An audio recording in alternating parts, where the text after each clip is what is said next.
কিছু হয়, হ্যাঁ, খরচ মেলা। খরচ মেলা। কারণ গ্রামে তো গরু ছেড়ে দিয়ে খাওয়া যায়। হ্যাঁ? তা দল না তো ঘাস বুসি করে হ্যাঁ। ফুট হ্যাঁ, ইত্যাদি যা লাগে, হ্যাঁ, এক গাঁটে বুসির দাম 2300 টাকা। আচ্ছা। তারপরে? তারপরে বুসির দাম কুড়ের দাম হলো 1000, আচ্ছা, ফুট 2200, আচ্ছা। মানে এক বস্তা, ঘুম 2300।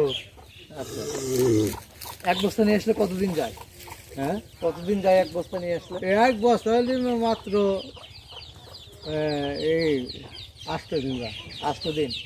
তাহলে এই একটা গরুর পিছনে প্রতিদিন কত টাকা খরচ হয়? বর্তমান মেলা টাকা। কত? 300-400 টাকা না বেশি? না বেশি, বেশি হয় আরো? তো আচ্ছা। হ্যাঁ, ঘাস কি করেন? ঘাস কি ক্ষেত করা নাকি? ঘাস ক্ষেত করি, ঘাস